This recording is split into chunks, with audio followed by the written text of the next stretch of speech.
the intro, but guess what? We're finna do the intro because guess what? It is the Smackdown and Rampage after show.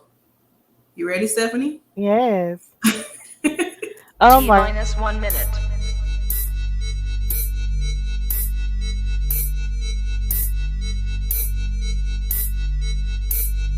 T minus 50 seconds.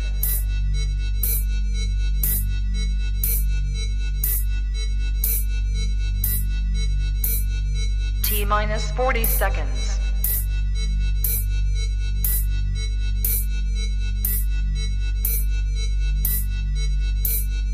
T minus 30 seconds.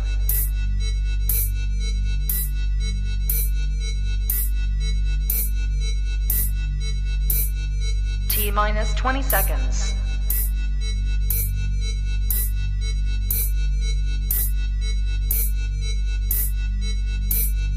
Ten, 9, 8, 7, 6, 5, 4, 3, 2, 1, 0.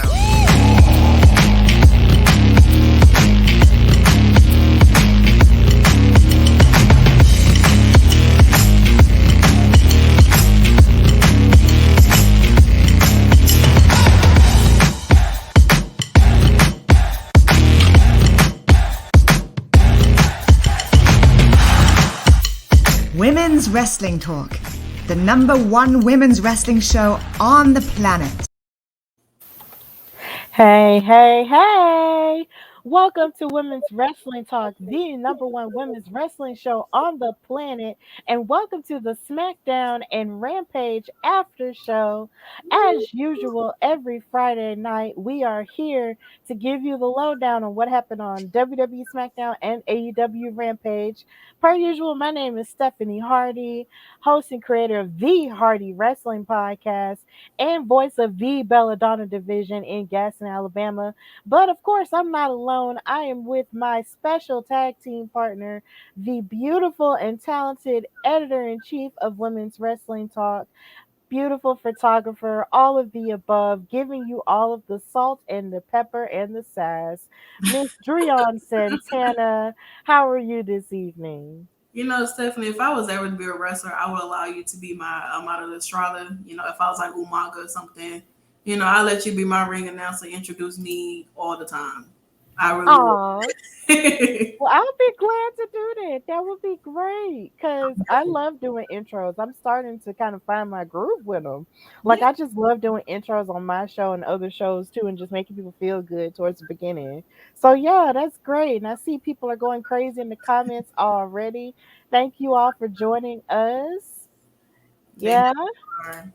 on Twitch and all of our other platforms. What up?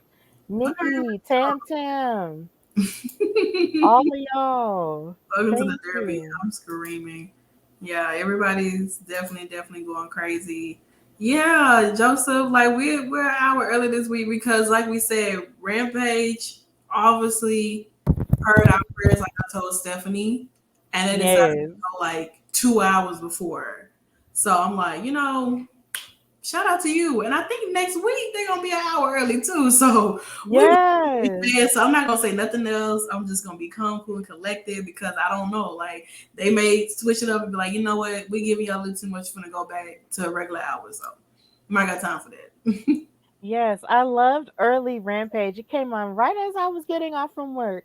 So I was really happy to be able to see and watch Rampage at 4:30 because of other sports being in their regular time slot.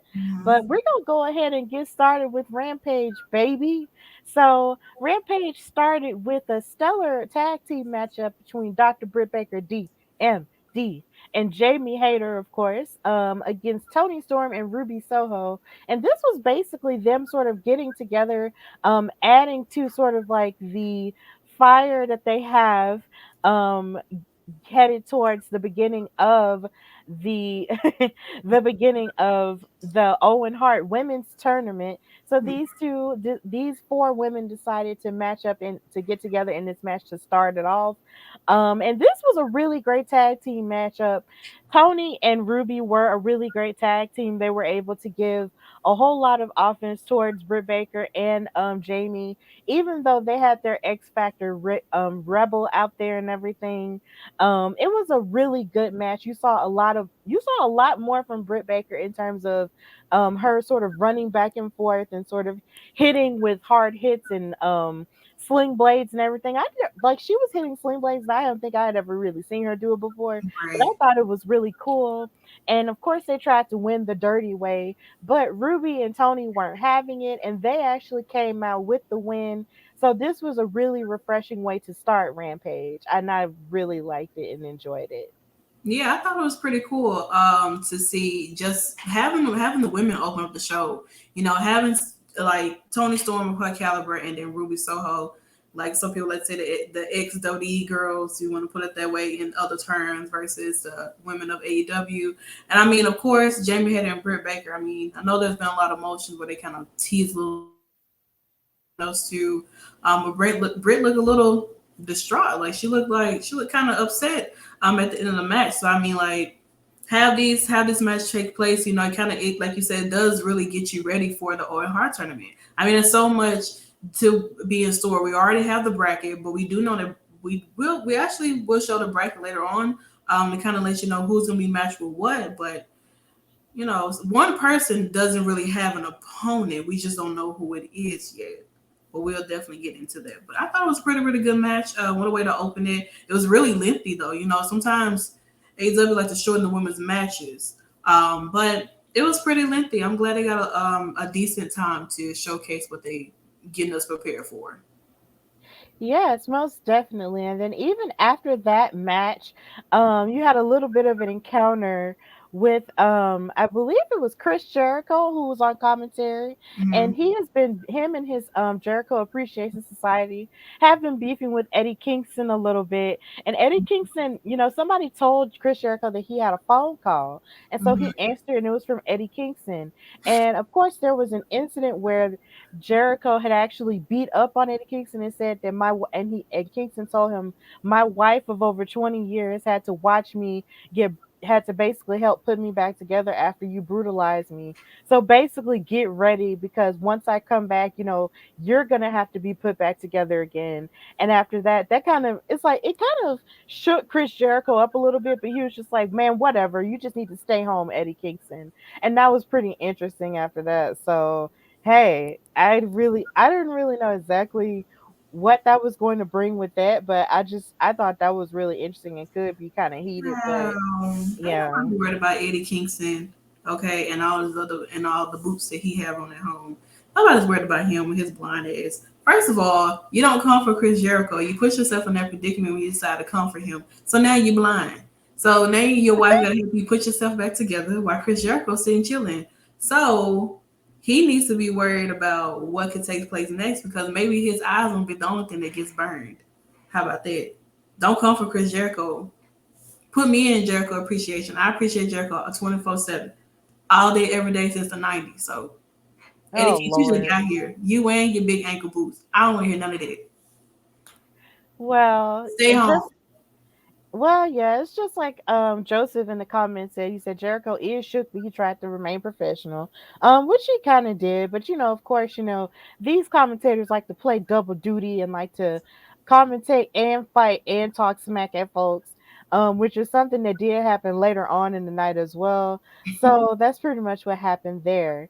Then we had, of course, now we had a basically a little bit of a promo between Scorpio Sky and all of his other crew members because of course Scorpio Sky is the champion now. He's the TNT champion. He won that title back from Sammy Guevara who won it at first, and then at that point they sort of just came out and started um talking a whole lot of stuff at each other and talking like basically how they were talking about how their manager Dan was from Baltimore and everything and talking about and he basically had on an Oreo shirt for that MLB team, but then proceeded to run them down and talk trash about them.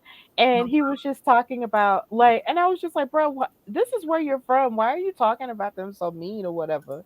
But then they also, but then in the midst of all of that, you Mhm. also had Scorpio Sky's other team member come out and sort of talk about how basically how he was happy that Sammy Guevara lost the title and how they shouldn't be playing hot potato with it and everything.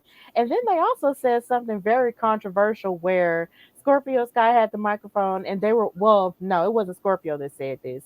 I believe it was Frankie Kazarian who basically threw shade at Sammy Guevara. Is well, no, it well pause. Well, It technically, was it was Scorpio Sky it because he was said that Scorpio. this TNT title won't be passed around as much as Tay Conti is backstage. It's like, Yeah, child, that was you know, Mr. terrible. Scorpio. Now, but Tay I did see that Tay Conti did respond, and said that you talking about me, but you was the same guy who was in my DMs though. So let's wake that Oh, up. So I mean, let's talk about it. Like you out here tomorrow getting passed around, but you're the same guy who was in my DM trying to get around. So mm, the shade of it all. it is I messy. mean, and Ty Conti is a beautiful woman, but she's also an athlete as well. And I feel like a lot of that respect is getting lost in the sauce of her being by Sammy Guevara's side. And Hmm. it's really irritating me how they're sort of treating her like she's just, a manager or just a girlfriend. And it's just so sad how they're treating how all the stuff that they're saying about her when she really is a great performer who has improved by leaps and bounds since she's been in AEW, and all of that is just getting lost because she's with Sammy Guevara now, and they're in love and they have their relationship. But at the same time, it's like you have these other people who keep beefing with him and keep trying to pull her into it, and they just keep saying the most disgusting things.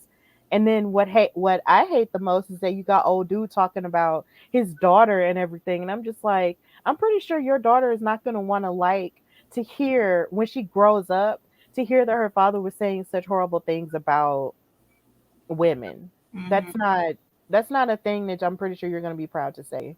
Or whatever, but at this point, after that, Frankie Kazarian came out and talked about how he wanted to challenge Scorpio Sky if he did win that title. And Scorpio said that he was a man of his word and said that they would fight for the TNT title. And he wanted to bring prestige back to it. So now it's looking like what we have. Um, yes, Nikki, she did choose her path.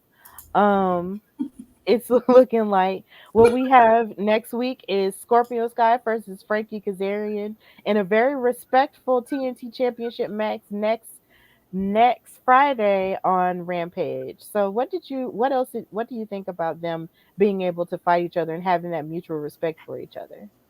I mean, well, they were former partners. You know what I'm saying? Tag partners and everything. So I mean, I feel like in most cases, sometimes your best matches and sometimes come from your someone who knows you. And these two know each other. They've worked together for on multiple times and whatnot. So to see him be his first challenger, I think that because they've worked together and they do have that respect for each other. I mean, it's a matter of time where their respect is going to go out the door, Yes. and it's possible that Frankie may join forces with Ethan Page, um, and Dan. It's possible.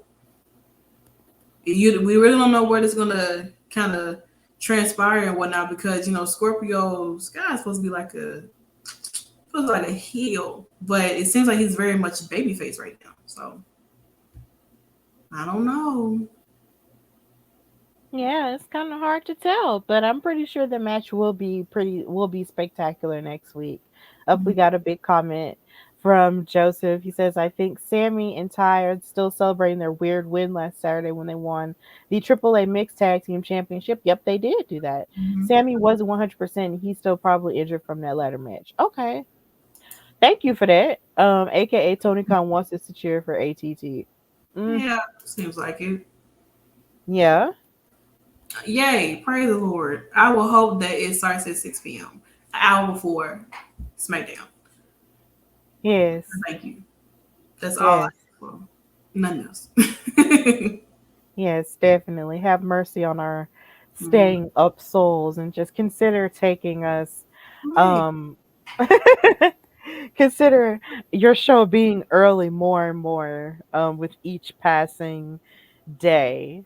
Mhm. Then after that we had a little bit of more action from Hook having a match with JD Drake, who is someone I'm not particularly as familiar with, but he is highly respected in terms of independent wrestling. So they were able to have a match against each other, and of course, Hook is sort of still reeling from his is sort of still reeling from him sort of having a back and forth with Danhausen. But in this match was pretty good, and even though it was pretty short, it wasn't necessarily like the squash matches that Hook have has been having, because JD did put up a little bit more of a big fight in this with his sort of power hits and submission work, but in the end, Hook wound up rising above and winning that match and making JD Drake tap out. And so he won, but then after he won, Danhausen came out and actually tried to since he did get challenged earlier on, Danhausen got challenged by Tony Nese, who feels like he should be getting more respect as the hottest free agent or whatever he thinks he is at this point. Danhausen wanted to ask Hook to be in his corner since it appears that Smart Mark is going to be in Tony Nese's corner. Mhm. But Hook looked like he wasn't exactly enthusiastic about it because, of course, he always looks like he doesn't care about anything. But after he pushed him down, Danhausen took something out of his pocket and he had a bag of chips wrapped in a bow for Hook's birthday. And it was almost like Hook picked up the bag of chips and looked at it, and he looked like he felt bad for pushing him. But then at the same time, he was sort of pushing away the feelings that he may have had inside by throwing Mhm. the bag away and leaving it in the ring as he left to make his entrance back up the ramp. So everybody is still rooting for Hookhausen to become a thing, but it looks like Hook isn't fully embracing it himself. So I want them Mhm. just get together. But Drian, what did you think of that? I mean, Hook's birthday was, Wednesday, of course. So was my tag partner Nikki. Her birthday was Wednesday. So, shout out to the gang, shout out to New York, everybody stand up. Happy birthday! But I mean, they're gonna eventually Hook is gonna give in. I feel like it is. I mean, this fans who already got shirts with both of their faces on there. So people are truly invested in this, whatever this is going to be between these two. Um, so I mean, maybe Hook may come out and be in Dan's corner when he faces Tony Nese. So who knows? I mean, there's I feel like eventually Hook may let his guard down. It's possible. Maybe we'll see a hug between these two or something. Maybe Hook will come out dressing like him or something. I don't I don't know. There's things that can really transpire, but as of right now, I'm enjoying it's a source of entertainment. He got him a bag of chips for his birthday. I don't know which kind they were. Maybe Me some neither. ladies. Since he was stomping on him the week before. So I mean, like that man said, you want his attention, you got it now. You know, Right. you get what you wanted. Sometimes Yeah. a little bit. Yeah, it was pretty interesting. So I am interested in getting together, and I actually loved seeing those Hookhausen t-shirts. I Mm-hmm. feel like nobody works faster than fans who are really passionate about something. Like Exactly. when they really want something, they will put something together in a creative manner and do that. So shout out to those fans in the audience who had those Hookhausen t-shirts, and hopefully maybe at some point someone will actually think something of it or make a store out of it so we can all be wearing Hookhausen t-shirts. But I don't know if they'll really be a thing, or if he'll even come out to be in Danhausen's corner. But I'm here for it. It's kind of like the odd couple that you feel like shouldn't work, but somehow they do. So maybe it will Opposites work. attract. What they Yeah, say. they do. So Yep, they do. It definitely works. So moving on from that, we had another promo from FTR as they hold all of the gold, all of the tag team gold, mhm. and they were talking about their match against each other in the Owen Hart tournament. And there was that I know Cash. I believe Cash was the one who wound up winning, wasn't it? Or was Mm, it I Dax? thought it was Dak. Dax? Yeah, I don't think I was working, so I didn't get a chance to even watch any of AEW Dynamite. But I think Dash won. Let us know in the comments who won because I Yes, can't think. please. But I Yes, think Dash please. is the one that won. I think. Yes, yeah, and he was cutting a promo and talking about, basically putting his partner over and talking about, how they fought side by side and how that match was really good and they were congratulating each other.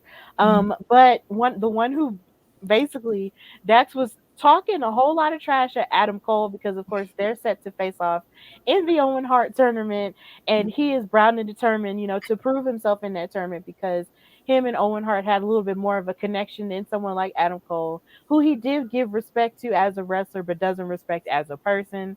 So that was pretty much the gist of that promo. And after that, we had another women's match between Riho and oh my gosh, Um, I'm blanking on her her name name. is Yuka, I think something like that. Uh, Sakamoto.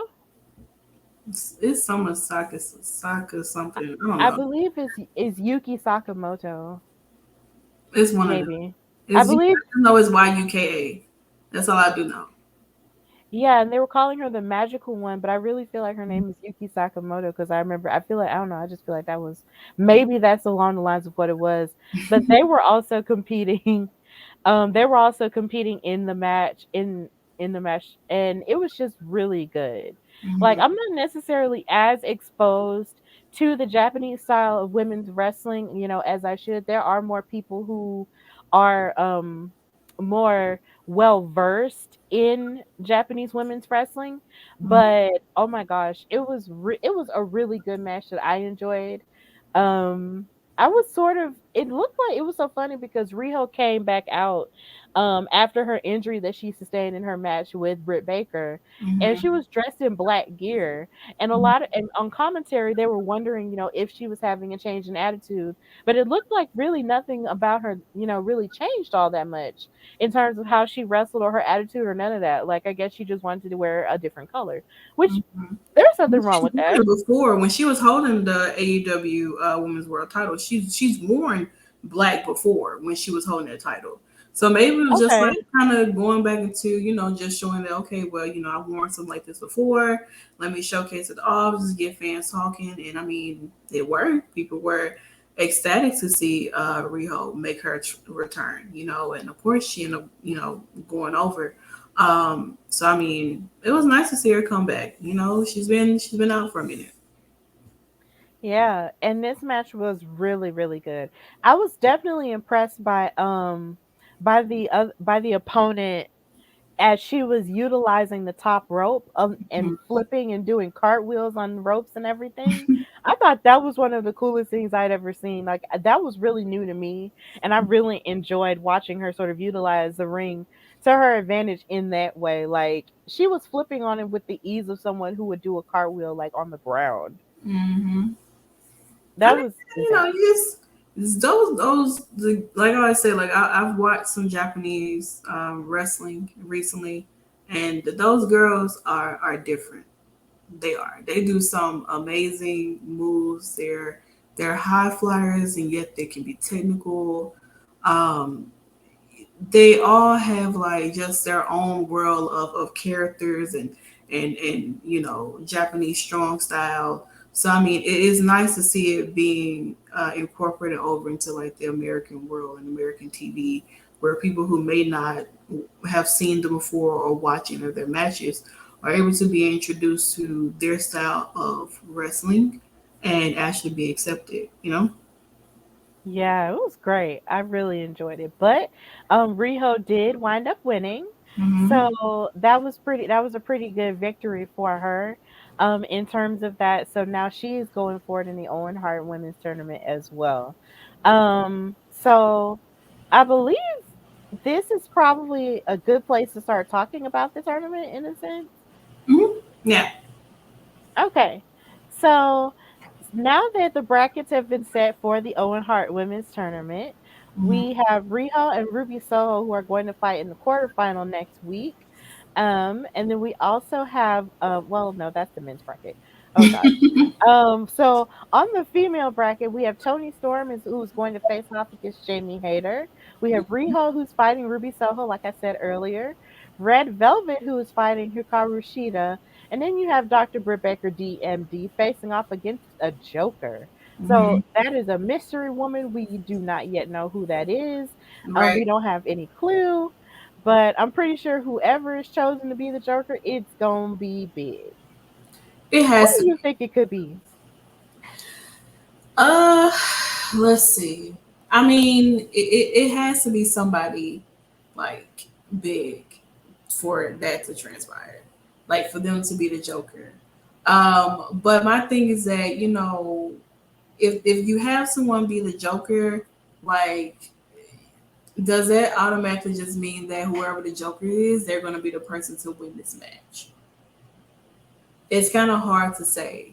You know what I'm saying? I see Nikki, Joseph, he did ask, the brackets are interesting. Who do we think is getting to be, Joker against Britt Baker?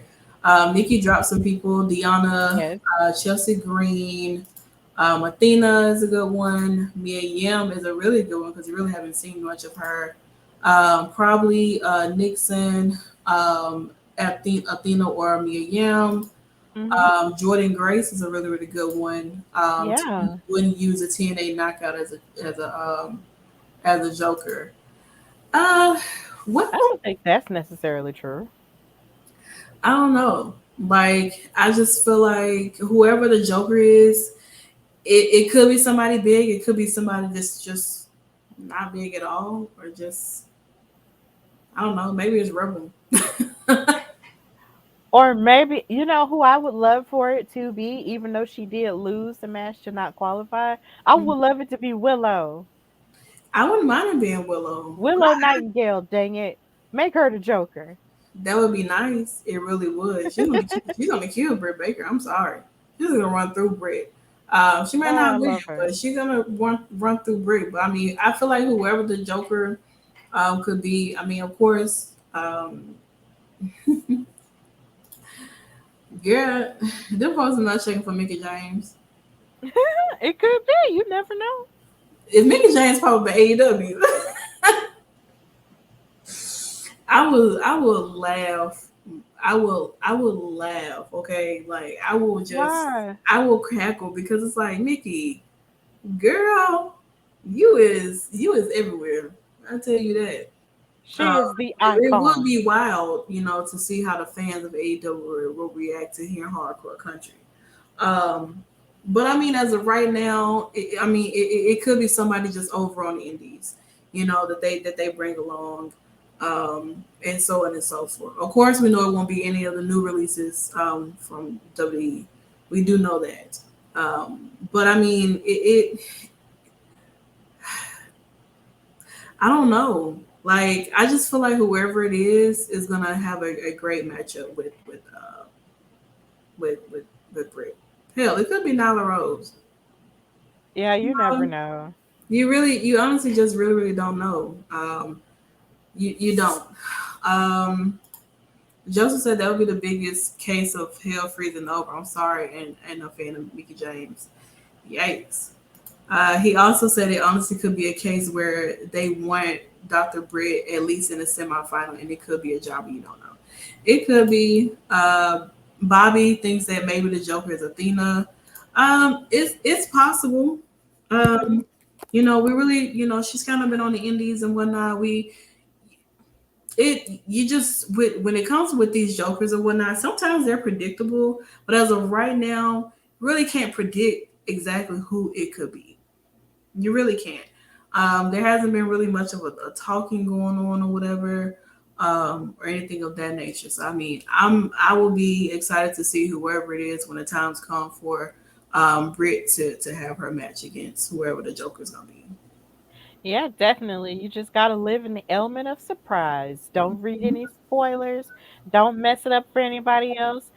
And even don't even overthink the predictions part. Mm-hmm. Just enjoy the ride. And in talking about the tournament, we also want to address a little bit of the men's tournament. Mm-hmm. The men's tournament has Ray Phoenix versus Kyle O'Reilly, Darby Allin versus Jeff Hardy, my brother from another mother, Adam Cole versus Dax Harwood, and Samoa Joe with a Joker. So we got two Jokers in both of the tournaments, and it's just gonna be cool. Either way, we're gonna be here for the surprise. And towards the end of AEW Rampage, their Mm-hmm. last match was between Jay Lethal and another Japanese talent who stated that he was not afraid of Jay Lethal, but Jay was talking about how he should be afraid of him, not only just because of him and, his hands and sort of him sort of beefing over him with Mm-hmm. Samoa Joe, but Right. because of his henchman that's with him or whatever. So of course that was the main event, and this match actually was really good. I enjoyed it very much. Mm-hmm. I had never, I had just like earlier, I had never seen this Japanese wrestler fight before, but he did give him a little bit of a fight. But then of course you had all of Jay's horses and king's men coming out there to sort of help him with the match or whatever. And then Jay Lethal wound up winning, and then they ganged up on the performer. And then after they ganged up on him, um, the best friends all came out to the aid of him. But then once the bigger man stepped in there in that ring, Sanjay, they were just like, oh no. And he and Orange Cassidy jumped off of the apron, but then Samoa Joe came out there, Mm-hmm. to sort of, put his foot inside of Jay Lethal's behind. But then all of security and the referees just kept them apart, which much to the chagrin of the AEW faithful there watching that match and not watching that confrontation take place. Mm-hmm. And that's really where the show ended. It Yeah. just ended with them sort of yelling at each other. So I guess Jay Lethal and Samoa Joe are going to beef over that AEW TV, well not AEW, Ring of Honor Television Championship, and to see which one is the more dominant champion. Because Jay Lethal did mention that he is the actual longest reigning Ring of Honor TV champion and not Samoa Joe. Mm-hmm. So what did you think about this, Santana? I mean, over the course of weeks, of course, Samoa Joe and Jay Lethal have been building up this feud, this confrontation. They were throwing hands with each other the week before. It's like eventually there's gonna come a time where Samoa Joe and Jay Lethal will have their opportunity to be in a match with each other and really, really go crazy and shut the whole show down. In regards to his match tonight, Jay Lethal's match, I mean, it was really good. um he was getting mocked in the ring. He's a big advocate for impersonating Ric Flair, or imitating Mm-hmm. him and mimicking him in so many ways. But you know my mind how the tables turned, and he was not happy about it being switched up on him. He um was not. not at all. But nonetheless, I thought it was pretty cool. Then of course, like I said, Samoa Joe, Jay Lethal, they're still gonna have this feud going on until they finally step into the ring with each other. So I'm ready to see what's happening. Let's find out who is the real longest reigning Ring of Honor TV champion. Yes, and shout out to Bobby for telling us the name of Jay Lethal's opponent, Konosuke Mm-hmm. Takeshita. Respect to that man because he really did step up to the plate and, give Jay Lethal a run for his money, even though Jay Lethal did win the match. So he proved he wasn't afraid, and that's exactly what he did. One So, thing I can say is that I feel like since this Forbidden Door is open, I feel like we're going to be seeing a lot more Japanese wrestlers. yeah. We really are. Yeah, and they deserve it, especially even the fact that it's happening this month, like for Asian and Pacific Islander Heritage Month. I'm really glad that that's happening um for them even now. And hopefully it can continue to happen even after the month, of course. So, We'll that hope was so. where yes, definitely. So that was where AEW Rampage ended. And so now we're going to shift into the SmackDown side of things. Unless Santana had something else you wanted to say about AEW Rampage before we shift over. That was it. Stephanie did a great job giving you guys the insight on AEW Rampage because I had other Thank engagements you. taking place. But now I can get a little loose. Let me stretch out a little bit because some things took place at the end of the night for SmackDown. So, I mean, y'all already know what's about to go down. Okay. Like, Shake it up. we're going to go ahead and take over SmackDown right quick because, like, Shake it's a it lot up. that took place, you know what I'm saying? So, I mean, of course, okay. So, as we going into the show for SmackDown, we open the show with Charlotte Flair and Aaliyah being in the ring, of course. You know, Charlotte Flair, talks about how, you know, Aaliyah tapped before the time ran out and how Ronda's going to tap out and go home and cry like her baby does, win, win, win. You know, all that good stuff. You know what I'm saying? Taunting Ronda as much as possible. And then, I mean, Miss Rousey comes out and she's ready for war. And I must say, this is what's been the most sloppiest fight I ever seen in my entire life. It's kind of like when you're in high school and you see a group of girls about to fight and they just all over the place. Like they're from one side to this side to that side. It's like they're playing Twister in a fight. And it's just, it was crazy. I mean, so this is sort of what, you know, where we're at right now. This is a build up to WrestleMania Backlash. We will get into the predictions towards the end of the show. So make sure you stay tuned for that because we do want to hear your predictions on who you think is going to win these matches. And I mean, so this is our go home show before WrestleMania Backlash, and there was a lot of things, like I said, transpired. This was the opening with Ronda and Charlotte. I mean, what can we say? What can you really say about these two? I mean, there is some type of build up happening there, although I feel like the more they be into these little fights or whatever, it kind of brings a little lackluster, just like two white women who ain't got no seasoned hands, you know. It's like y'all just slapping each other and just rolling around the ground like this is a really cat fight. Like, I don't know, refs getting kicked in the face. It's a lot transpiring here. Like, I don't know. It's a lot happening. She said unseasoned hands. Girl. There's a lot transpiring here that I honestly just I don't know.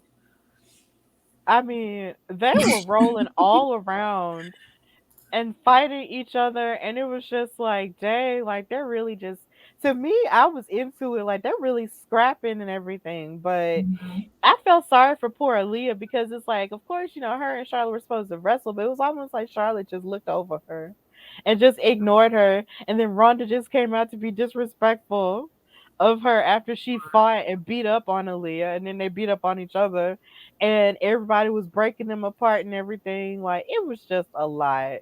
It Mhm. was a whole lot. But anything to try to get us ready for Sunday and Backlash to see who's gonna say I quit and everything. So yeah. Uh Joseph said, when this is the only title match for Sunday, you know on paper this card sucks. With a capital S. Nikki said, need some salt. She said, definitely. Go ahead and provide her that salt, Nikki, since you are the salt and I'm the shaker. But that but was I an opening, you know? It's I don't know. Like, when we get into the predictions, we'll yeah. go a little bit more in depth into like this feud with Charlotte and Ronda. Yeah. A lot of people try to build up to thinking of what it is, but it's really not giving what a It's lot of people supposed. thought that it's going to. So, but it didn't stop there. Of course, we had back to back women action for that night. And of course, before we even get into the second part of the women's match, we got to give it up to Sasha Banks. You guys don't know, Stephanie did interview the guy over that has his like after school wrestling club, which I am so jealous of because I said in the chat I was talking to the OGs, and I said that, you know, if I had a after school, like if there was an after school wrestling club in my school, I would definitely be the president, alumni president. Well, nobody better come take my place, president.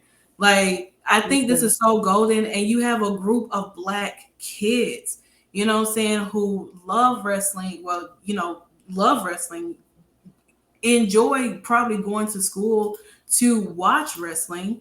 And I mean, to have someone like Sasha Banks, who they literally just watched her and Bianca's match like not too long ago for WrestleMania 37, two black women closing out, headlining WrestleMania night one, shutting it down, and to have Sasha Banks come in and just like, you can see and feel the excitement that they had to be sitting here, getting recorded every week, watching different matches, getting a lot of positive feedback from all of the black wrestlers that they have been watching, and to have one who's a champion, part of the Four Horsewomen, come in there and just literally be the light of those kids' day. It's amazing, and this is what it a lot of times it means to be what it means for representation in as a black woman in black wrestlers at that. This is what you should be doing. You should be allowing your black wrestlers to go out to meet kids and of who look just like them, have some similarities like them, and allow to put a smile on their face. So I thought that was really awesome for them for that to happen. Honestly. You know what's so funny though? Shout out to Victor Perry, who I did interview on my show, the Hardy Wrestling Podcast. If you haven't listened to that interview, please go and listen to it. The name of the episode is Mr. Perry's Wonderland. Mhm. Um, and it's just you can hear his passion and his love for his students and just how happy that he is with himself and happy that he's given these students a place to feel good about themselves with the wrestling club, Mhm. and sort of giving them an outlet to have so they can feel included and happy about watching wrestling. And even if they never watched wrestling before, it's like they're sort of introducing new fans to it in the sense that they all want to be a part of this club and get into it. So today when I saw that video and saw Sasha walk in and surprise those kids, I was so happy for them because Victor told me that there was something in the works and he couldn't tell me what it was in the interview. But I Ah. was just like, man, okay. And I just decided to, to respect his wishes. And I'm Mhm. so glad that we did because when I saw that on my timeline on Twitter today, it just lit me up inside and it made me feel so good for those kids. Kids really do deserve stuff like that, They- and to watch their joy and their happiness and to watch them dance with her and sing with her the theme song and everything, it was just so beautiful. And I am just so happy and honored to have had Victor Perry on my show, who's doing amazing work with those kids in New York and everything. And he called Sasha Banks the GOAT, and I called him the GOAT teacher because teachers like that who truly care are just so beautiful and so rare, and they deserve more credit than the world or society fully gives to them. So shout out to him and those kids. Y'all are special. Definitely. I'm still jealous though, because like I can imagine who like wrestling club my teacher decides who they want to bring in. But I thought it was pretty cool, to have that happen for them, just to see how it started out to where it is now, and people all over the world know that this is transpiring. So shout out to the teachers, shout out to the kids, shout out to Sasha for going and doing her thing. But Sasha was winning by day, but by the time SmackDown came in her match, she was losing. She took an L tonight when she was in a match with her face. Sasha's face in the background, like this. You know what? Mhm. Shayna Baszler and Sasha Banks had a one-on-one. I just can't stop laughing at her face. Sasha Banks and Shayna Baszler had a one-on-one match tonight. And of course, what happened last week with Naomi's arm was wrapped up, so it's like she's, will her arm be healed up by the time they have their match, their tag team match next week. But Sasha and Shayna put on a really really nice match. They really did. Sasha, of course, she's been training, learning a lot of different move sets and stuff like that. And I think that Shayna is so good that she can really work with a lot of people, and they match up really, really well.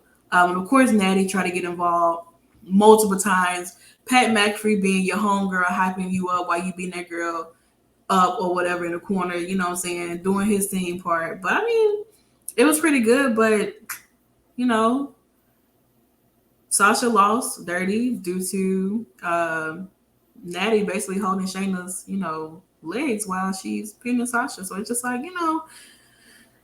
I don't know, and then afterwards, they try to attack them and, like I said, Naomi's only one arm shouty right now. She can't do much. But they did look good tonight. I will say that. They both did. But I mean, dang, Sasha, you can't win for losing. I mean, my thing is, I feel like her loss doesn't necessarily mean as much because Shayna had to cheat. Like Shayna really, like Shayna and Natty of course was in her corner or whatever. Mm-hmm. And shout out to Natty two brands because Jesus Christ. Between her and NXT and her and SmackDown, it's just like, girl, I don't know how you do it, but she does it well. It's just that with her cheating and everything for Shayna, it just proves that they really have to, use these underhanded tactics to stop a team that is clearly better than them, because it's like you have to cheat to beat them, you have to basically injure them in order to try to make a point or whatever. It's just it was funny because even with Naomi's bad arm, they were still able to beat them up and apprehend them even after the match. So Yeah. it's just like, I mean, what, stop it. Like, y'all ain't finna play with Team Bad like that. And then on top of that, something that I loved about the match with her versus Shayna was the fact that even though Shayna is, very she is known for her submission work. Mm-hmm. Sasha went in that match prepared with her own submission work as well. She was just like, okay, you like to mess up people's arms? I'm going to mess up your fingers. Like, you forget, like, Sasha was the girl who beat up on Bayley's broken hand in NXT TakeOver Brooklyn, okay? Mm-hmm. Sasha was a savage back then. Don't just think that just because she only does, submission work every now and again that she doesn't or can't ever use it. And I really did appreciate that from Sasha. And that fierceness. So I'm not worried about Team Bad. They're gonna still keep them titles next week. So it's gonna be all right. So Well, I don't know. You know what I'm saying? I adore Shayna Baszler. I do. I love the fact that she's able to put people in all types of submission moves and just make them scream. You know what I'm saying? I mean, Shayna was known for having her own vicious streak in NXT as well. She's made kids cry just as much as Sasha Banks has. mm-hmm. So I mean, I don't know. Like, I would hope that they will allow them, the Boss and Glow, to continue to hold their title. I mean, they just got a shirt. Come on now, you can't let you just made a shirt for them. You cannot let them lose those titles that quickly. You They just weren't losing. you just can't. They You weren't really losing. really just cannot. You know what I'm saying? It's just like, wow, why would you do that? But I mean, so it could say that they have the match. Maybe the match ends in no disqualification, or disqualification, and just to continue this feud to build it up. Maybe to I say like maybe I think maybe Hell in a Cell or Money in the Bank, something of that nature. Who really knows what could transpire? We could get introduced to a new tag team next week. We really don't know. There's a lot of things that can happen from now up until next Friday. So I mean, I like Boss and Glow. I do. I love them a lot. I do like Shayna and Nettie, so I'm kind of up in the air, but I just know for a fact that it's going to be a good match. It is. Mm-hmm. It's a way to start building up this feud. And I'm here for it. I'm definitely here for it. I see you guys going crazy in the comment section. Super Um, crazy. Nikki said they are pretty. I meant to read this earlier, but Nikki said they are pretty evenly matched. To be honest, Natty and Shayna have just as much power and dominance as Sasha and Naomi, and right now they are actually the top team. Shout out to TK because I know that it's her giving us a shout out, telling us good job. Jalen says that Team Bad is losing next week. Nikki says, well, no, excuse me. Jalen once again said that Sasha is 2-30 in title defenses. That's his own little ratio, I guess. Nikki said that Sasha and Naomi are a great team, great in the ring, all in all. They don't have that. They don't have the power that Shayna and Nia has. And Tamara says Shayna is one of my favorites, but I love Team Bad. So I mean, it just seems like it's just a lot of people like up in the air, with a lot of things. Joseph said I could see a case where they want to make more history. The first ever WWE Women's Tag Team Championship Hell in a Cell match. I wouldn't mind seeing that. I think that'll be a way to continue to build this feud, but let's incorporate some other teams in here. I mean, it's possible that we could have Nikki Ash, or if she changed her name, Nikki and Doudrop could become a team. True. Really don't know that. There's a way that you can bring back, I guess, Carmella and Zelina, I guess, when they're done being mad at each other. So there's a way you can do that. Tamina and Dana. Let them pair up and be a tag for one night. Just to let's do something that is going to shake the room with if they continue to allow this feud to take place. Bring in some other tag teams, put them all in the Hell in a Cell match, and let them go crazy. I think it'll be great. It would be. It would. Jalen said he needs to drag it out because the women's tag team division is always two teams fighting for the belt. Then one team wins, a new team forms, the old team breaks up. I mean, yeah, I said Natty, not Nia. I'm screaming. But yeah, I mean, you just really, honestly, you really don't know. But I am excited either way, and I hope that they do continue this feud because as of right now, it'll be kind of like, okay, well, where do they go next after they won? Who would their next team going to be? Just like Jalen said. So, I mean, if they allow them, like if something just transpired next week where it ends in a no contest or something of that nature, then we can start building up more to like Hell in a Cell, because I think Hell in a Cell is actually taking place in June. So it's going to be your next pay-per-view. So, I mean, build up something for that. Like I said, incorporate some more tag teams, put them all in the Hell in a Cell match for those women's tag team titles. Boom. That's something there, But who knows? What else I don't know is why is this man always on my screen? Happy Corbin, Champagne Corbin, whatever, IKEA furniture chair. That's actually a nice chair. I can't even lie. It looks real comfortable. Him and Madcap Mox, of course, still have their own feud going on or whatever. Madcap was going in on Corbin. I mean, he was really joining on that man from the time he popped up on the screen up until then. You know what I'm saying? Yeah. So I mean, like, this feud is growing. At least I ain't got to look at them against Drew McIntyre, and so on and so forth. But I mean, they're just going back and forth. Corbin, of course, Madcap, you wouldn't be anything without me if I didn't bring you into SmackDown, if I didn't bring you a part of my entourage or whatever. You wouldn't be anything without me, so you need to know who put you on. And of course, Madcap's like, you know what? I kind of built a name for myself. I really don't need you no more because the way you treat me is like, I'm not feeling it. So when I used to tell my jokes against other people, now I'm finna tell them on you. And I mean, the crowd seems to be loving it. I don't know what's really to expect out of that match come Sunday. We'll definitely get into prediction on that with that transpiring. And then, of course, we got the return of Drew Gulak being inside of the ring. He was so happy and smiling until he found out that he had to go against Gunther. And when I tell y'all, I was so sad for that man. I was just like, no. Why does Drew Gulak have to be in a match with him? He's going to die. He's going to kill him. And exactly what he did to that poor man's chest when it was red up, like a bunch of people threw tomatoes at him at a carnival. It was awful.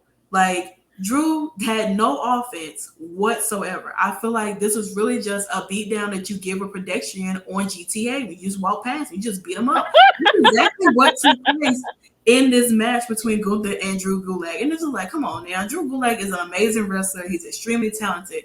Why is y'all letting this man come out here and get beat up? Yeah, this man all smiles. And then when Gunther comes out, he's not smiling anymore. He lost his happiness. His It heart was got awful. smacked into his back.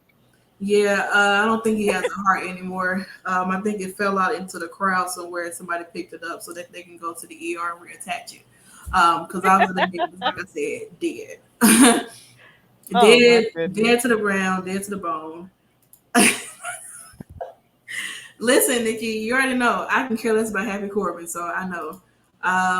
Jalen said Madcap is going to win.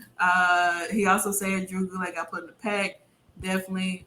Gunther ain't. Oh my God, Oh please. Lord. Lord, listen. I mean, listen. It is what it is. They slapping a lot of people at this point. Who got the worst chop, him or Jay White? That's a good one. I mean, because I've only seen Gunther's chops on TV. I've never seen it in person. I've got the chance to Mm, see Jay White's in person.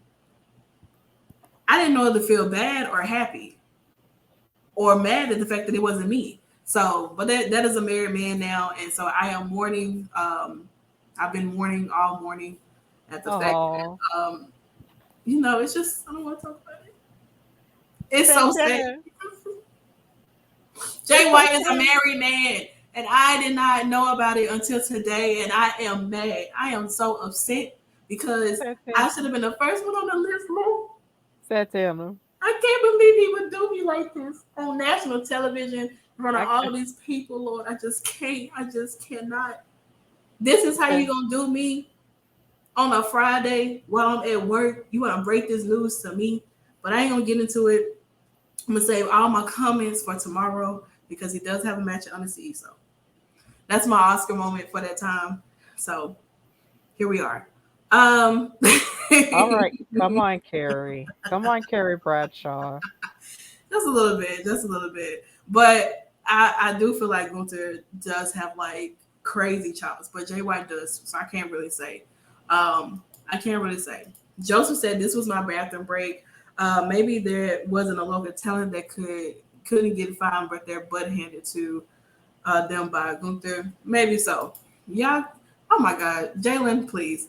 Uh, Joseph also said sort of a same situation with Marsha Slamovich and a impact after a while it gets old. Yeah, it does. And I mean, I think eventually Marsha will have her own, champion one day.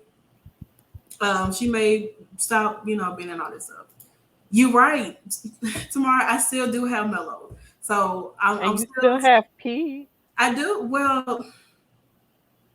I don't know where Pete Dunne is, but there's this guy named Butch out here who's impersonating him. We're gonna get into that real in a few seconds. We really are. I felt the same when Roman had his wins. Oh, Oh, that's so sad. me too. I feel like a lot of people were. You know, hey yo, Jay White, bring your wife to Jesus. That one gonna get hit with a door. But yeah, so I mean, it Y'all is what it getting is. too buck wild up in here. Listen, me and Nikki going to GCW. I've since I watched like one part of GCW, I was like, man, I really want to go to a GCW show. I saw when they was bringing all the Lowe's and the Home Depot doors and just furniture all inside of the ring, and I was like, man, I really need to be here. So GCW is coming to Nashville, which is like 5 hours away from me. Uh huh. During SummerSlam weekend, the night before SummerSlam, GCW is coming to Nashville. I'm gonna be in Nashville. I'm gonna be up in there dressed like them boys, the Briscoes, all day, every day. Like I'm gonna be all up in there with my camos on, I'm gonna be in my black. It's gonna be a vibe up in there. Like I'm trying to get in the match. Put me in the match. Put me in the match. I'll fight anybody. I have no wrestling like training, but I can do a mean net breaker. I want Okay. to say Well, you just go and enjoy yourself. Okay. I can't go. That's the weekend of my anniversary. So. oh well, look, listen, it's blood on the dance floor, like I always say. That's exactly this is exactly what will take place. But as we get more back into SmackDown, what we can train with Sean Ross Sapp. Hey yo, listen, that we watched one of his matches on YouTube. It was He pretty. wrestles? Yeah, he's a trained wrestler. We watched one of his backyard again matches. And Oh he was man, doing eyes, he was doing suplex. It was crazy. It was a nice moment. So I don't know. Maybe he can show me how to do a suplex or something. that's Who knows? crazy. Like, I just didn't know that. we listen. We do our research on people. We do. Okay. We're gonna find out if y'all some wrestlers out here. You know what I'm saying?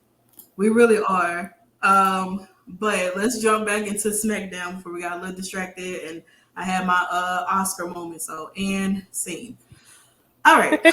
So we move forward over to we had a segment where a little parking lot interview with Shinsuke Nakamura, where he say, he talks about how before then they showed the vignette in regards to Rick Boogs and hopefully he's having a speedy recovery. But I think a week ago, 2 weeks ago, 3 weeks ago, we did see Shinsuke come out when Roman Reigns was in the ring, and just basically said like it's kind of like I want to be your next opponent. I want to be your next challenger. I want to fight. And Roman just seemed to not be impressed, and the Usos ended up taking out Shinsuke Nakamura. Time has passed. You may think that WWE has forgotten about it, but it seems like they're going to be running it back. And Shinsuke wants to get his hands on Roman. He really does. But it just seems like if did nobody notice, there was it seems like Randall from Recess was hanging out in the back, snooping around, trying to figure out what was going on. Because it seemed like to me, there is some trash being talked about somebody I am associated with. So let me go ahead and drop this tea on them right quick and let you know what's going on. Which it prompted them to having a match because, as per usual, Caleb was trying to, talk to Roman Reigns. Of course, he always locked up in his room somewhere doing something he had no business.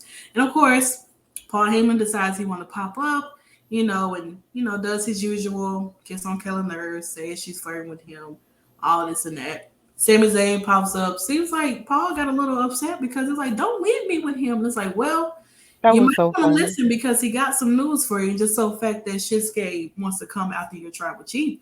And I'm associated with him. I'm cool with the bloodline and everything. I appreciate what you guys did for me like a week ago or whatever, with the whole Drew McIntyre thing. But it's like, I want to have your back. So I'm gonna you let him know what's going on. Don't tell him, don't worry about anything. I'm gonna handle Shinsuke Nakamura. Well, I mean, he did just that. He handled it. But I don't know. Like I don't know what Sammy is trying to get into. But it definitely seems like he's trying to align himself, in the bloodline, which will be kind of awkward because I've never seen a ginger Canadian Samoan. Me Never neither. seen it before. Yeah, I've never seen a half Syrian, half Canadian, half French No, Canadian no, I'm never Samoan person. Never seen that in my entire life. So maybe that's new. But I mean, it transpired. So I mean, will Shinsuke get his revenge, against, Roman and maybe get his hands on him? Maybe it could happen in Money in the Bank. Well, Hell in a Cell, Money in the Bank, SummerSlam. But it seems like maybe, once we get towards the end of the show, you'll see why I say that. Maybe they maybe put holding on it and saving it for somebody else who seems to be standing in the way. But as we move forward onto the show, of course, Butch has not been seen in a very, very long time. A lot of people thought that, social media thought they could get creative and said that he was at Coachella, he's out playing golf, he's at Bad Bunny's concert when he's going international. Butch just seemed to be all over the world instead of being with Fight Night. So of course, what happened with last week in regards to Xavier and Kofi being put through the table last week, we get this table match that happens between the New Day and Sheamus and Ridge. And of course, I mean, well, Butch makes his triumphant return and attacks the New Day, which leads to the New Day losing this match, this tables match. So, I mean, I guess we're a trio back over again. And I thought maybe Butch was going to leave and come back and bring Pete Dunne, but obviously that's not happening. So now I'm just like, I am really going through it. They don't even know it. But what did you think of this match, Stephanie? It's awful. I'm sad. I So felt like I felt like the match was good. I loved how Kofi and Xavier were utilizing the tables as like battering rams, and then there was that one cool part where Kofi caught Sheamus outside of the ring on the ring apron, and he was battering his chest. And I was just like, and I was rooting for him, and I was just like, this is what you get for messing up my group. Like, I love that. So I was just like, come on, Kofi, show him who you are. And Xavier was doing all kinds of good stuff and everything. So I really did like this match. The only thing I really hate is just the fact that Bush can just pop up out of nowhere after disappearing for so long. And it's like Kofi and Xavier don't have a third man. no. It's like it's been this feud has been going on for at least 3 months now, and since Big E has been injured, like since the Birmingham show, Mm-hmm. um, it's like they're not giving the New Day a third man, and it's like, and if you're gonna continue to have these teams feud against each other, if you're gonna have Team United Kingdom feud against the New Day for the culture, like the least you could do is give them a third man, and they have yet to do that, and Then it's it's just like, what the irritating third man me. gonna be though? Like who? Like it's just like, well, who could a third man be though? We really have absolutely no idea. Like, doesn't New Day have any friends back there that can just come out and help in any kind of way? You know what I'm saying? I don't know. I feel like at this point they could use Apollo Crews at this point because he's on Raw and he isn't doing anything. Yeah, they have him on main event all the time. Right? They could use him or borrow one of the Street Profits. Just get somebody, get you some help, and then our truth he too busy with handling I marital would love issues to or see our whatever. truth. We talked about this before. We said that, you know what, bring our truth down here. You know what I'm saying? But now I don't know. he's trying to be a lawyer, um, pastor, certified. A doctor in the sick room. It's awful. Read some of the old comments. Jalen said maybe Drew gonna win the title in a triple threat. It's possible. He felt that a triple threat could be coming. Or Shinsuke versus Roman for the title. He doesn't lose against Drew. Maybe Sammy could be trying to become Paul Heyman number two, a Oh no. if you will. Probably so. Joseph said Sammy ran away like a coward, of course, per usual. And he Yes. said that Roman don't need the help. He has had enough help for 612 days as Zodi Universal Champion. I won Hmm. one as Zodi champion. That part. Pete Dunne was not here with me. If he was, I probably would not be here with Stephanie. Um,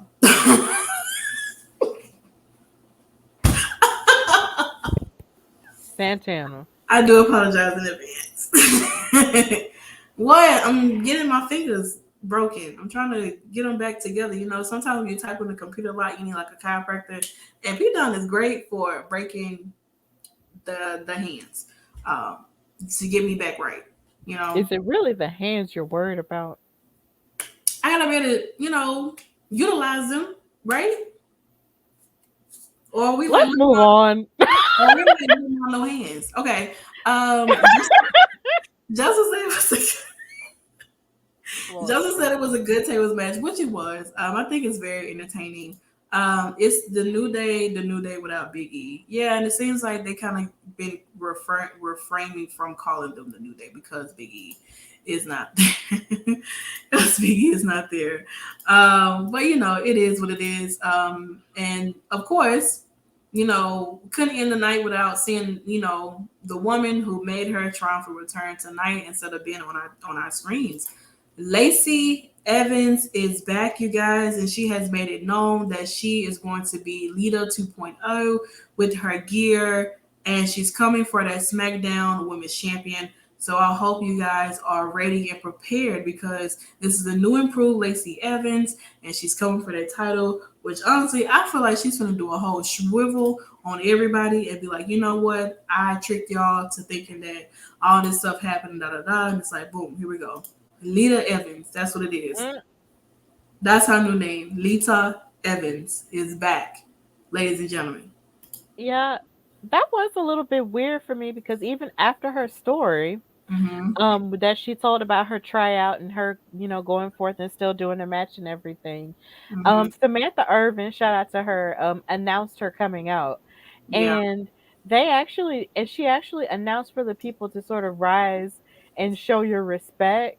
And Mm-hmm. I thought that felt a little bit weird because I was just like, if you've told us your story to ground you, why would you tell us to rise and show you respect? Like we already have you already have our respect because of the story that you've told about your life and how you've risen above and and all of the above. So why would we need to do that?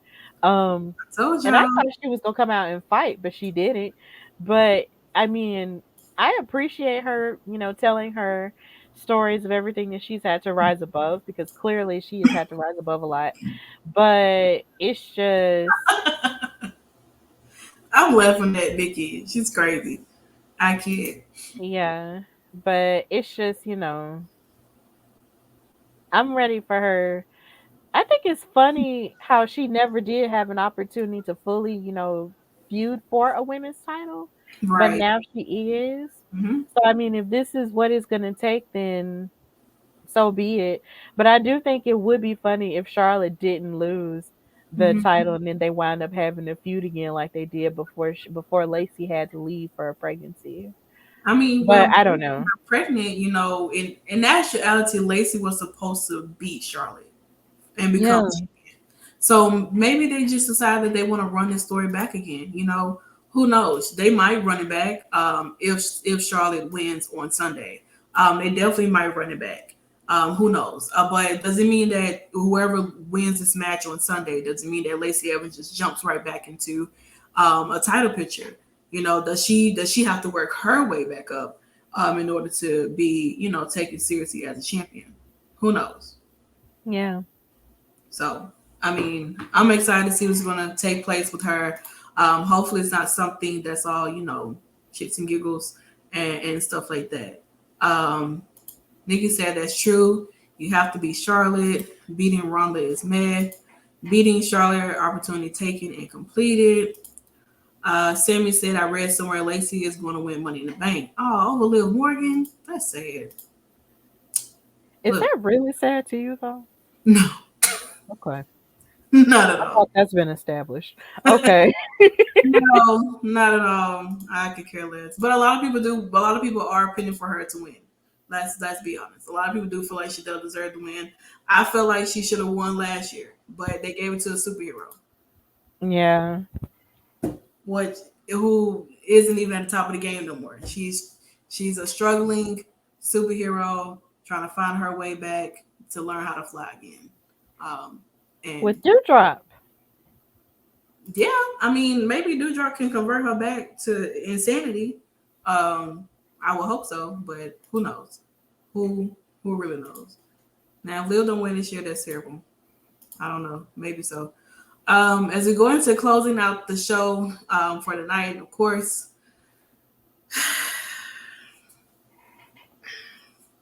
go ahead and get comfortable, everybody. It's gonna be a long ride. All right. So, of course, we know we'll close out the show tonight.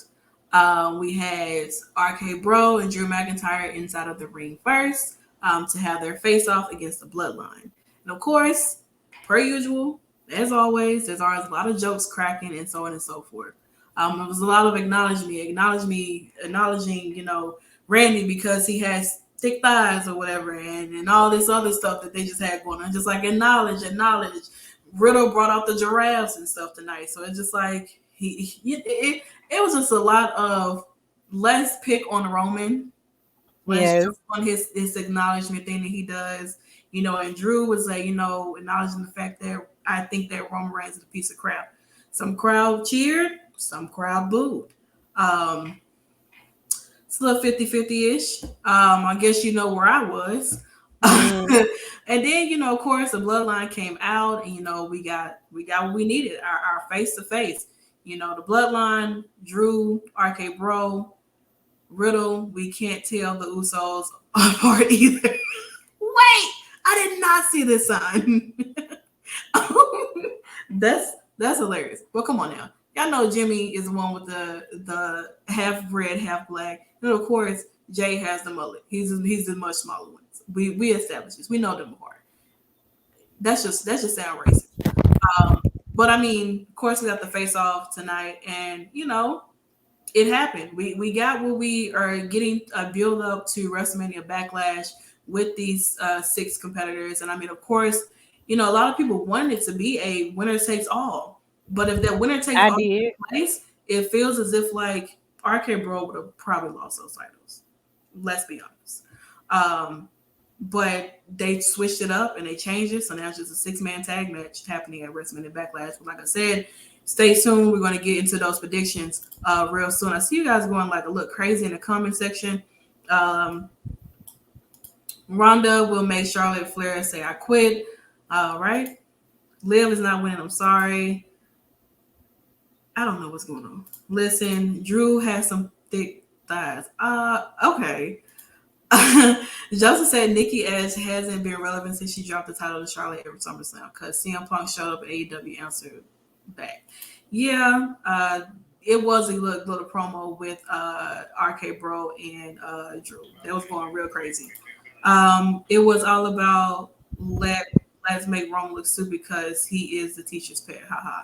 Yeah, I mean, he was really like Randy has really been on Jey Uso, like been on both of the Usos, saying how much they've been kissing Roman's behinds and their lips just can't seem to back away from his butt. Just all types of things. That's got to be racist. Come on now, you can tell them apart. Joseph said, I didn't see the sound, but I can tell them apart. I mean. Of course, people want that senton. They want it, and mainly because they didn't want Charlotte versus Ronda to be the only title match at this point. I mean, as of right now, there's really not much you can really do when they are literally the only title match that's happening. Meaning that there is something that's going to transpire within this match. But like I said, we'll get into it. And of course, like I said, there was a big brawl between these 6 competitors. They outsmarted the Bloodline. Of course, my meme of the night. I mean, listen. Drew Claiborne, Roman Reigns, and I think that he didn't even know that he acknowledged the fact that he just got Claiborne. Literally. This is the meme of the night, ladies and gentlemen. I hope you thoroughly enjoyed. Please get your screenshots in. Shout out to Twitter, those who screenshot these amazing memes where Roman's just like, oh my God, I can't believe that happened. This is now my profile picture on Clubhouse. I thoroughly enjoyed it a lot. It's just the shockness on his face. And so I mean, hey, that's pretty much how we ended SmackDown within this big brawl between these 6 competitors. I mean, Stephanie, your man's is on the ground. Like, what happened? I don't know what's going on. The man is get up, stand up, Roman. Come on now. He's not weak in the knees, and he will stand up Sunday because he is the king of us all. Child, he was you right. He wasn't weak in the knees. He was flat on his back. Well, he'll get up. He was in crybaby position, to be honest. That's what it definitely was. That's literally what it was. But that was the end of SmackDown and all of the things that took place on tonight. But I mean, this is what happens when gods kick gods. Well, I only see one.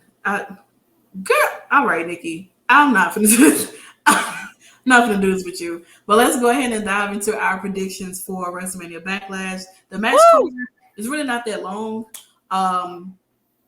It's really not that long. I feel like they're probably gonna let the Roman and RK Bro and the match be maybe last or open the show. Honestly, who really knows? Really don't know. But since we're here, all right, guys. Come Sunday, WrestleMania Backlash, May 8th, we will have RK Bro and Drew McIntyre kneel to the steel versus Roman Reigns, the Usos, the whole bloodline, your tribal chief. Those who acknowledge him, you know what to do. Those who don't, holla at you. But I mean, hey, we have this match happening. From tonight, from what we saw, the guys on the left were left standing. Do we think they're going to win? Or No. Are you predicting it? I'm predicting that they're going to win. Of course. I love the Usos. Nothing against them. But I'm definitely rolling with RK Bro and Drew. That's my pick. My pick for the night. Well, my prediction for Backlash is that Team Bloodline is going to win it all because they're dominant and the tribal chief is leading them to victory. Mm, That's my prediction. yeah, dominant is a strong word because they've been getting their ass beat a little bit. They really have. Usos definitely getting laid out. They been getting hit with RKO's out of nowhere, But literally. they're still the champions. Yeah, champions get their ass beat too. The Usos take the L, and Roman is pissed. Drew go on to defeat Roman. Man, Drew. So it seems like, see, y'all can put your comments. Let us know who y'all think, what your predictions or who your picks are for WrestleMania Backlash. So it seems like Claymore. All right, it seems like we got a lot of Drews and RKO's, RK Bro in there represent Scotland, I guess. I don't know. Joseph said, Drew and RK Bro will win. Roman won't take the fall. Vince loves him, one of the Usos, and Roman will lose his shit. That's possible. It could happen. Champions get they. I can't. Tamara said that's why I think they will win Bloodline. That's possible. I mean, as right now, come Sunday, we'll definitely figure out who's going to be the winner. But definitely, Stephanie is going to be doing a watch along, so you're going to get I'll her be live. there. You're going to get her live reaction. But I can tell you right now, if they lose, I'm coming in the studio, Stephanie. I'm coming in. I'm walking through the door. I'm getting my backstage pass. I'm like, what's going on? How y'all doing? Y'all good? Y'all straight? Yeah, but if they win, though, Some rotel back here. I'm kind of hungry. Little meatballs. I if got. they win, though, you should pop in too. I Either am gonna way. pop in if they win. I'm like, you Okay. know what? They needed this. I'm still. It don't matter if they win or lose. You already know I'm gonna talk. It doesn't matter. Joseph said our people is protected. Roman two belts isn't defending either at Backlash. This is a 6-man tag. Is to keep Roman relevant. I mean, because at first Roman really didn't have a match. Let's be honest. He did it. The Usos had He a match, didn't. but he did. I mean, at some point they was just like maybe he was injured. I know they talked about the whole thing. The reason why he hasn't been wrestling that much or been involved in anything like that. But I mean, he don't really have any competitors to go up against because he's beating everybody. Not his Yeah, fault though. His booking.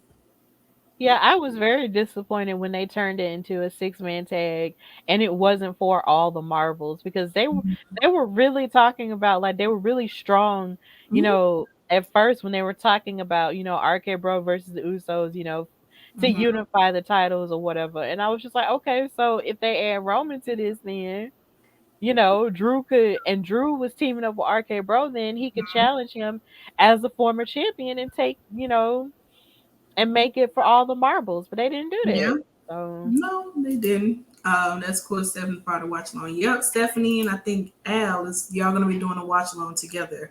mhm. So definitely make sure you come in. It's gonna happen on Twitch, so make sure you guys are watching on Twitch with them, and No, everything that's like that. fine.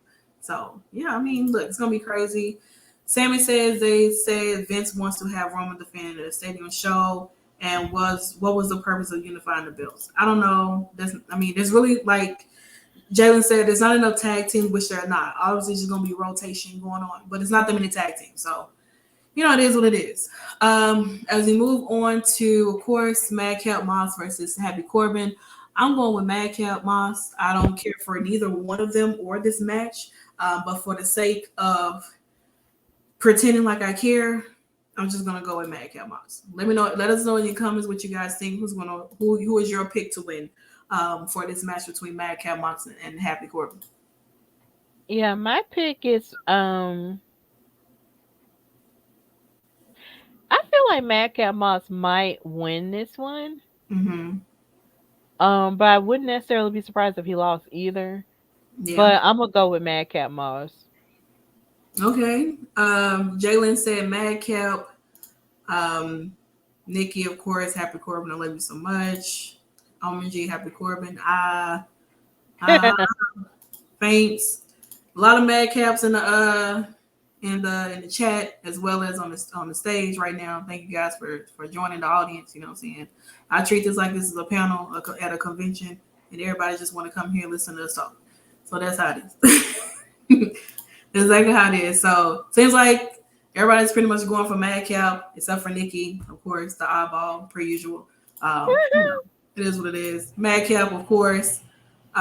Here we are as we move on to, you know, I Oh God. personally have been have actually grown a liking of Omos. And I've liked Omar since he's been teaming up, at the time with AJ Styles. And of Mhm. course, everybody knows how I feel about Bobby Lashley. Definitely an amazing, amazing wrestler, amazing character all around. And I mean, of course, MVP turns on him as soon as he comes back. It's just a lot of things that's really been going on with this feud or whatever. The whole arm wrestling match, and it was just a lot. And I mean, of course, um, this is a WrestleMania Backlash match. I mean, it happened at WrestleMania. Bobby Lashley got the win. Um, the only thing I might pick is for Bobby to win. Um, but my thing that I've been wanting out of Omos, well, technically a couple things. One, a nip up because I know he can do one. I just know he can do a nip up. Get your knees ready and nip up. Two, I want to see him do the phenomenal forearm because I know that he's probably learned some things with AJ Styles. So get up on the damn ropes and get the hopping and connect your forearm so that we can have a colossal forearm. I need that to transpire at WrestleMania Backlash. I thought it Oh was my going to happen at God. WrestleMania. I got thoroughly disappointed, and I'm sick of it. I'm tired. There's been months and months and months that I have been waiting for Omos to show me some athleticism. Do a nip up, jump, do a backflip from the top rope, phenomenal forearm, do a suicide dive, something. A hurricane runner, for God's sake. Do something, okay? It's you. Julia. A Spanish fly, a standing Spanish fly. I want you to do all the acrobatic stuff that luchas do. I don't care. I want you to do all of that stuff. But I just can't see. I just seem to get so disappointed. I'm sick of it. I am sick of it. Tired. Okay, but Clearly. But here's the thing. Here's the thing though. If he was to do any of that with him being 7 foot tall, they would have to reinforce the ring. the Big Show did a nip up. I mean from the top rope though. He can make it work. They better tighten. Listen, they better get up there and tighten that Oh ring my up so God. tight that they better tighten those ring up the same the Africans tighten your hair when they braid it. Your edge is about to explode. That's how tight that ring needs to be for Omos to get up there and do a moonsault. What is it? 460 splash. I don't care what he does. He can do a drop top elbow. I don't care. Okay, I just want to see something. Okay, I've had enough. Enough of him. A lot of let's shift to coming. Let's go, Bobby. Bobby. Shout out to Black Men, of course, always. Never mind, Omos is gonna win. Sadly, F MVP. Obviously, Jalen MVP got some beef going on. I don't know. Tomorrow is Team Bobby. But she also said, I think Omos will win. He needs to win. Then Jalen just seems to be undecided. He just don't know what he want to do. So as right now, he's a sea salt. So he's going to go between. So right now, he's just in the middle. Um, Joseph said, this one is hard to predict. There is seriously a case where both could win, and this feud ain't over. I can understand the handicap Hell in a Cell match, Bobby versus both Omos MVP. It's possible. It is. It definitely could take that place, but I don't care what it is. If they go to a Hell in a Cell match, I want to see Omos climb up to the top of the Hell in a Cell and dive off like Shane McMahon be doing, but be missing. That's what I need. Okay, y'all think it's a joke. Omos is gonna do something amazing where he's gonna shake the room and the ring may collapse. I don't care. I want something like that to happen, and it needs to happen. I don't know what is taking so long or what are they doing, but Omos needs to get up there and do a 450 splash, elbow drop in a mid-air. I don't care how many flips he do. He just need to do it. And that is my rant for the night.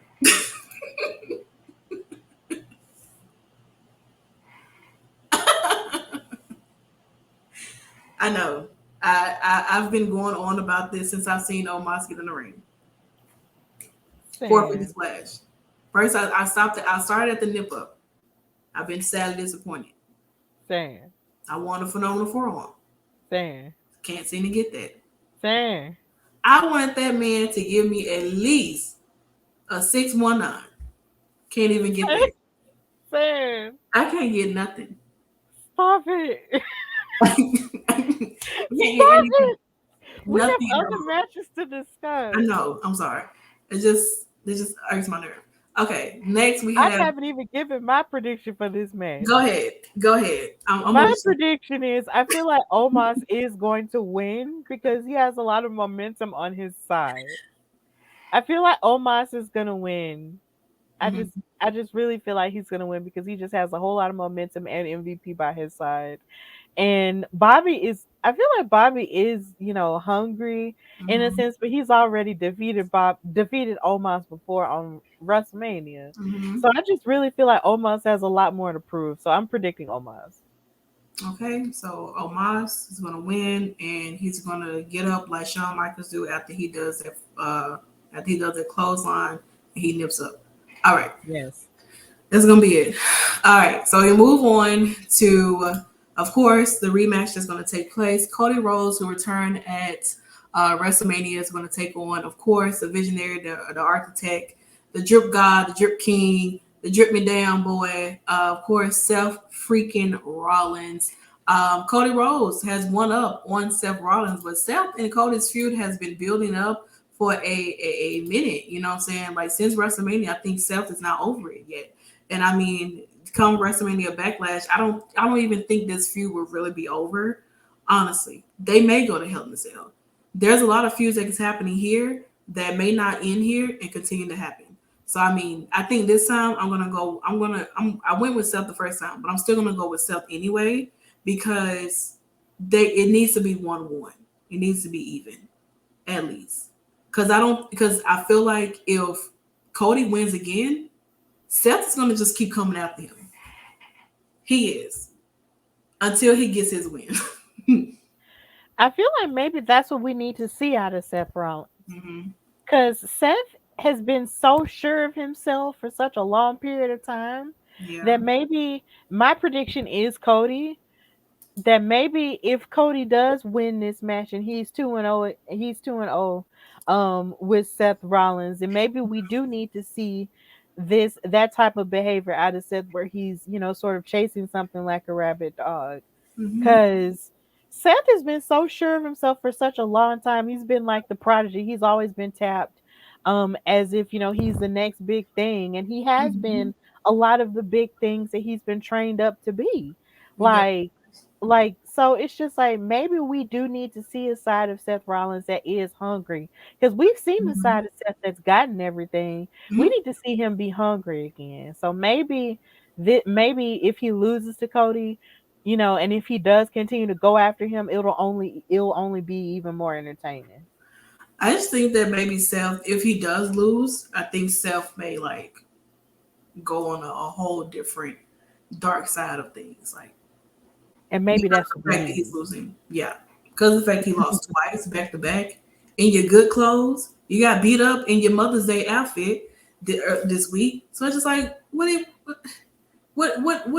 have to, you have a lot to lose right now, Seth. And it's just like, well, as of right now, what are you gonna do? You know? If he does lose, it's a part where Seth could really, really go like super demonic. Like, I wouldn't mind it. Like super like go like crazy. Like Cody Rhodes think he's the American Nightmare. Right. Right. Well, him and Becky can both be crazy together. Look, put them both in a crazy house in a straight jacket with a flashy outfit. I'm pretty sure they're gonna shut the whole thing down. Uh, Exactly. Joseph said this is a top feud on Raw thanks to Roman 2 belts. I see Seth winning to force the Hell in a Cell match to end it. It's possible. Tamara said Seth. He's also her other man outside of Roman. So Uh-huh. Seth. Tamara's like the anonymous member of what would have been a Shield without Dean Ambrose. Um, and she also gave you that was a good point as well. Thank you. So I mean, yeah. He's also been her favorite from time. So I mean, Seth is amazing. It doesn't matter which feud you put him in, he's gonna do what he needs to do. So very excited to see that. Another feud that has been growing, and I'm very excited to see what transpired here. AJ Styles versus Edge, part of Judgment Day that has the one of the other loves of my life, Damian Priest, who I just tend to love and look at all the time. You just can't help but look at him. And I mean, of course, he's barred from ringside, so I can't look at him. So I'm gonna cry. Um, Sad face, I know. But this is gonna be a really good match. I mean, it's a rematch from WrestleMania, and of course, AJ lost due to being distracted by Damian Priest, and of course, you're going to be distracted. Look at that man. But it's solidified what they like to call it long-term booking, because there have been multiple times we've seen Edge and Damian Priest, cross each other paths, and it just so happened that right now it all makes sense. So we got the turn of what could be the Bullet Club in WWE with, AJ Styles and Finn Balor. And although Damien is barred from ringside, it necessarily didn't say that Finn Balor was. So could Finn Balor be the one who could turn on AJ and join Judgment Day, the Demon King? Or we could get a new member to join, Judgment Day at Backlash. It's possible. There has to be something that's going to transpire within this match. There is no way that this match can end in a clean type of way. There has to be something that's going to happen here. The lights go out or something, and then somebody appears. I'm not going to say Undertaker. No, not going to say that. But something has to take place in order for, this to happen. Like there has to be something. But here I'm definitely probably gonna go with Edge as my pick. Me too. Even though there's the happy southern part of me that wants to root for AJ. Because he's definitely one of Alabama's favorite wrestlers for sure. He gets a reaction every time he comes. I just feel like Edge has basically reinvented himself yet again with this Judgment Day faction. And I just feel like even though Damian Priest has been exactly, that's the song right there. He's a southern boy with the farmer strength, right? Ain't But nobody I breaking wasn't raised on the farm. But I wasn't raised on the farm. I was raised in the city, but Jalen is very in tune with singing AJ Styles lyrics, which we actually went and read due to the fact that Nikki didn't know that his song said "Ain't Nobody Breaking This Redneck." She didn't know that was in his song. Like she never knew. So I went and read the lyrics, and it was crazy. We learned a lot, and then we started reading more wrestling lyrics because it kind of opens up the doors. Like, what y'all talking about over here? yeah.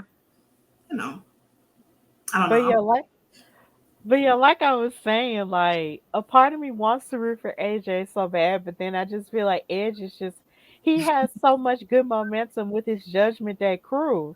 And Mhm. it's just like you said, even though Damien has been barred from ringside, that doesn't mean anybody else is. Mhm. So I feel like we really might get a new member. Like it's cool. I like it.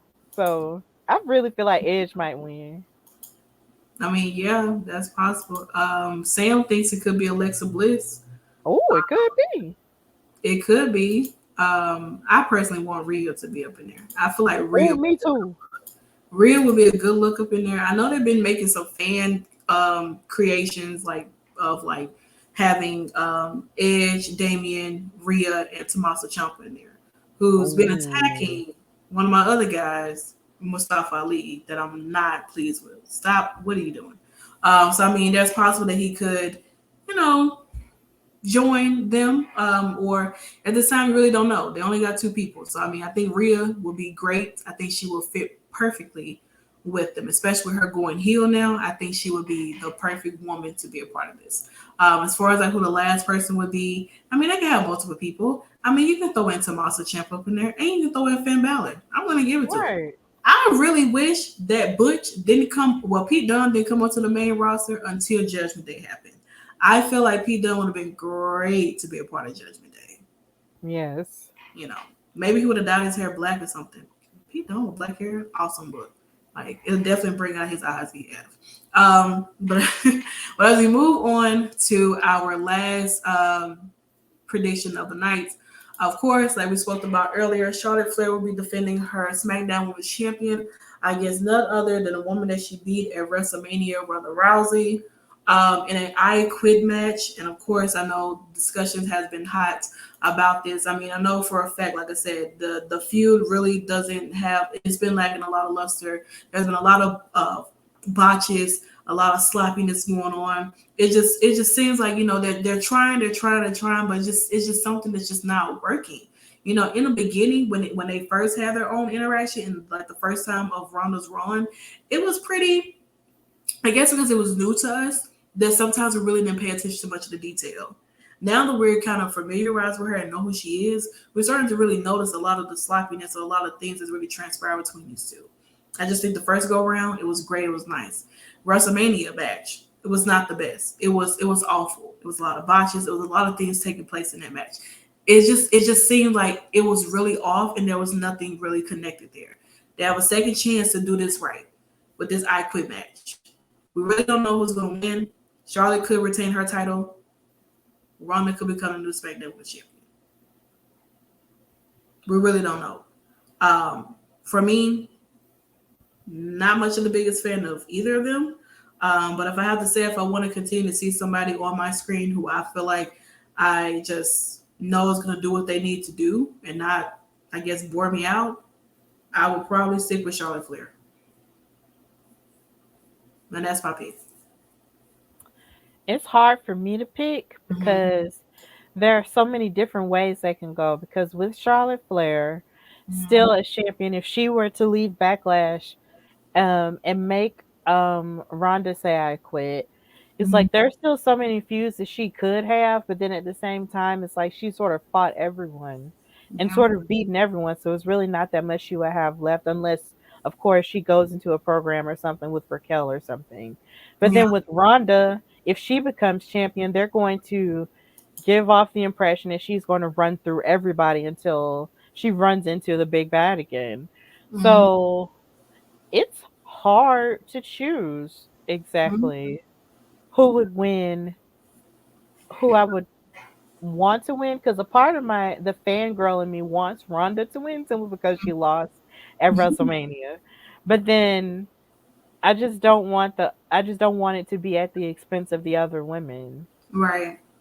So Well, I mean, it's hard. like Sammy said, she hasn't been the leader initially. She really hasn't. And she hasn't been in the ring with Raquel Raquel Rodriguez, to be honest. Yes. So I mean, I don't know. Joseph said that Ronda will make Charlotte Flair scream, "I quit." Charlotte has been on the top of the throne for 9 months. Let her continue to be on top of the throne. Let her continue to have a long reign. If y'all can let your tribal chief have a long reign, let Charlotte Flair let her have a long reign. Let Bianca Belair have a long reign. Let these women have a long reign where they go over 600 plus days and continue to have a reign. So let them wipe out the whole roster and then run it back again and wipe it out again. Let it happen. Let it happen. You know what I'm saying? Jalen with the lyrics of the songs tonight. I appreciate it. Joseph said that Charlotte looks pissed that Ronda wants her title. Nikki says that I hope it's Charlotte, but I think Ronda might get the win. Or hear me out. Some crazy ass ending where they say it at the same time. Now, that there could really change the narrative where it's like, okay. That's a great idea, Nikki. Y'all said at the same time, we're going to Hell in a Cell. We're going to Hell in a Cell, where Charlotte is known for being extremely dominant in the Hell in a Cell and is unbeatable. Right. Nobody has beaten Charlotte in Hell in a Cell. That could be the end of it all at Hell in a Cell. If this ending that Nikki just said takes place, then they're going to have to go to Hell in a Cell. There's gonna have to be something where there is no I quits going on or anything of that nature. There's gonna have to be something. Jalen said, and Lita Evans came back. They have unfinished business. Becky went over 600 plus days. Yeah, she Mhm. did. Yeah, they're not counting the fact that she left and became a mother and all this stuff like that. So yeah, I mean, yeah, okay. Yeah, That because that's she that's didn't technically lose. She gave it up. no, she did. So now she's back in the feud with the person she gave it up to. And here we are. Becky, Bianca, and Charlotte should be champs at Survivor Series. To be honest, I want that to happen. At SummerSlam, yeah. Is SummerSlam Survivor Series? I don't know. SummerSlam. Survivor Series is in November. I know, but if they are still champions at Survivor Series, I want That them. would be good. I want them to go at it. I really Yeah. do. Um, Jalen said Bianca's is going to go over 600 days. I hope so.